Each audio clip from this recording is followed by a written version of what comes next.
आपके पैदा किया था। जब अल्लाह ने हजरत आदम को पैदा करना चाहा, हजरत जिब्राइल अलैहिस्सलाम को हुक्म दिया, जाओ जमीन से एक मुट्ठी मिट्टी उठा कर लाओ।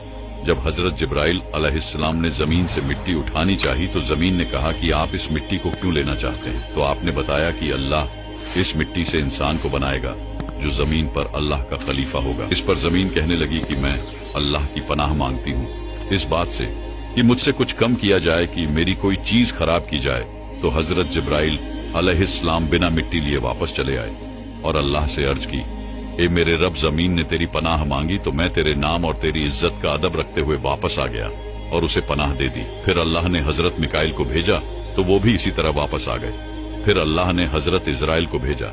जब जमीन ने उनसे पनाह मांगी तो उन्होंने फरमाया कि मैं इस बात से अल्लाह की पनाह मांगता हूँ कि मैं उसके हुक्म पर अमल किए बगैर वापस चला जाऊं। फिर उन्होंने जमीन से मिट्टी ली और अल्लाह की बारगाह में हाजिर हो गए। तो अल्लाह ने हजरत इजराइल को रूह कब्ज करने का काम दे दिया और अल्लाह ने फरमाया, तूने ही इस मिट्टी को अलग किया है, अब तू ही इसे जमीन में मिलाएगा।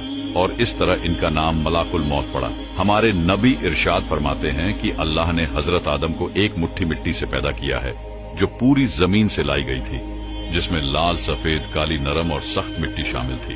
बाज मुफस्सिरीन ने लिखा है कि हजरत आदम अलैहिस्सलाम की मिट्टी में 60 किस्म के रंग शामिल थे। तमाम रंग आपकी औलाद में पाए जाते हैं। जब मिट्टी आ गई तब उसका गारा बनाया गया।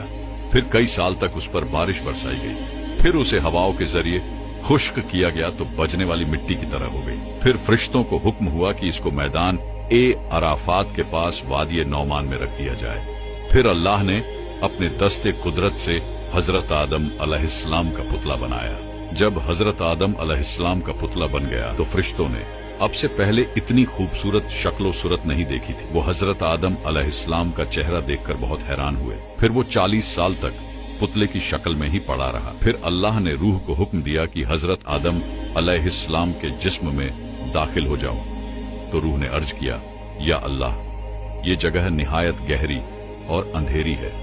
3 बार अल्लाह ने हुक्म दिया और तीनों बार यही अर्ज की तो अल्लाह ने फरमाया, ना चाहते हुए दाखिल हो रही हो तो निकलने में भी सख्त तकलीफ होगी। इसी वजह से जब इंसान के जिस्म से रूह निकलती है तो बहुत तकलीफ होती है। सबसे पहले रूह हजरत आदम अलैहिस्सलाम के सर में दाखिल हुई तो आपको छींक आ गई। तो अल्लाह ने आपके दिल में अल्हम्दुलिल्लाह कहने का इल्हाम फरमाया।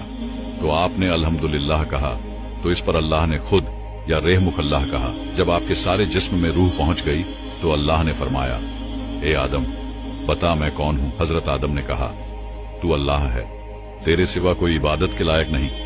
अल्लाह ने फरमाया, तूने सच कहा।